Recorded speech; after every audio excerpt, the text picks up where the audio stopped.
आपके पिताजी रहे हैं, उनको कई बार माँग हुई है भारत रत्न देने की। इस मौके पे आप क्या कहेंगे? कुछ होनी चाहिए देखिए, ये भारत रत्न का डिमांड, ये मेरी डिमांड नहीं है। शुरू-शुरू में जब ये खिलाड़ियों के लिए बना था भारत रत्न, हुआ डिक्लेयर हुआ 2012 के अंदर, 2011-12 के अंदर।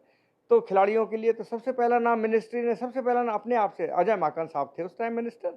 उन्होंने अपने अपने अपने ध्यानचंद जी के उनके नाम को देखते हुए ध्यानचंद जी का नाम और तेनजिंग नोरके जी का नाम, 2 के नाम प्रधानमंत्री जी को भेजे थे कि ये 2 नाम मैं रिकमेंड कर रहा हूँ। देश के लोगों ने नहीं, हमारे घर के लोगों ने नहीं, उन्होंने खुद अपनी तरफ से भेजे और वो जाके वहाँ तक पहुँचे हैं। उसके बाद वो कहाँ गायब हो गए मुझे नहीं पता। हम एक एक बिशन सिंह बेदी साहब जो हमारे क्रिकेट दुनिया के बेताज बादशाह स्पिनर रहे हैं, उन्होंने अपनी अगुवाई में एक मंडल अपना खिलाड़ियों का ग्रुप लेके हम जितेंद्र सिंह जी से मिले जो उस वक़्त के मंत्री थे, खेल मंत्री।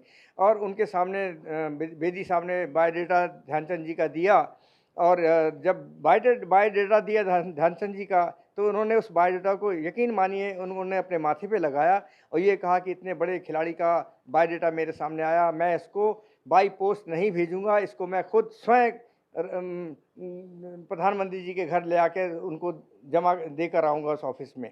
और उन्होंने वैसे ही किया और उसके बाद वो कई चीज़ें आगे बढ़ी, फ़ाइल बढ़ी, साइन हुए, प्रधानमंत्री तक वो बात पहुँची। उन्होंने उस कुछ दिन के लिए अपने पास रख लिया कि इस फ़ाइल को मैं अगस्त के महीने में देखूँगा, अगस्त-सितंबर में।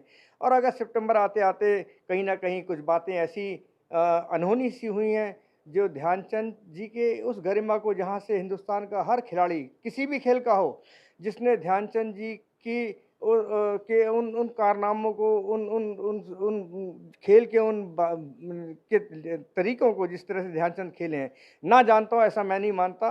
और उसमें कहीं न कहीं कुछ चीज़ ऐसी ऐसी अनहोनी हुई कि एक दिन के अंदर उस फ़ाइल जो गई थी प्रधानमंत्री जी के पास, मनमोहन जी के साइन भी हुए थे उस पर और साइन होने के बाद उसमें कहाँ से तब्दीली आती है और वो नाम चेंज होके ध्यानचंद जी का सचिन तेंदुलकर जी का नाम आता है।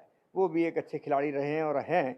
लेकिन वो शुरुआत के दौर में जब भारत ने खेलों में एक ऐसा नाम ध्यानचंद का दिया जिसने खेलों में क्रांति पैदा करी, जिनसे प्रेरणा लेकर इस हिंदुस्तान में हॉकी ने एक अपना वर्चस्व कायम किया।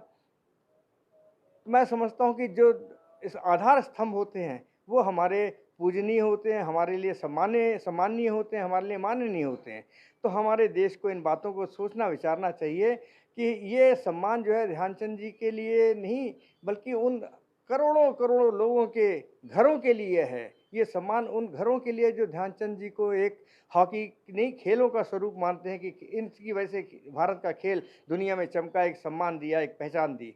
बहरहाल ये सम्मान ध्यानचंद जी को मिलता है तो हम लोग को क्योंकि परिवार के सदस्य हैं बहुत खुशी होगी, लेकिन खिलाड़ी के रूप में मैं कहूँगा कि ध्यानचंद जी इसके लिए तो वाक़ई में उनको ये सम्मान देकर हम सम्मान को और ज़्यादा उसकी ऊँचाई हम बढ़ाएँगे।